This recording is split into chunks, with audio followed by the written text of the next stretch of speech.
Hello viewers, আসসালামু আলাইকুম। আজ নতুন একটা জিনিস নিয়ে আপনাদের সামনে উপস্থিত ছিলাম। যে ছেলেটিকে দেখতে পাচ্ছেন, সেই ছেলেটি আমাদের শাফিন ভাই। আমরা তাকে ভাই বলে সম্বোধন করি।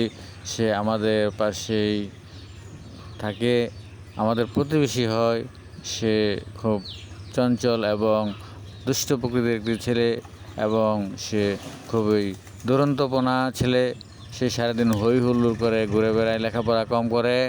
তারপরে সে আজ আমি দেখতে পাই সে আমাদের গরুর বান ধরে দুধ খাচ্ছে।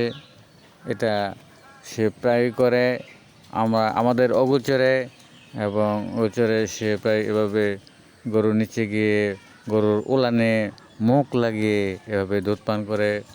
হ্যাঁ, এটা নাকি তার খুব ভালো লাগে এভাবে কাঁচা দুধ খেতে। আমরা দেখি এবং তা রেকর্ড করি এবং তাকে বলি, তোমার দুধ কেমন লাগে? সে বলে যে চমৎকার লাগে।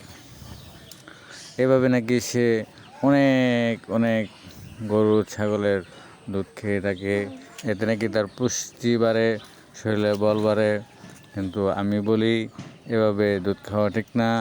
এভাবে দুধ খেলে শরীরে ভাইরাস, ব্যাকটেরিয়া, জীবাণু প্রবেশ করতে পারে। তার জন্য ঠিক আছে।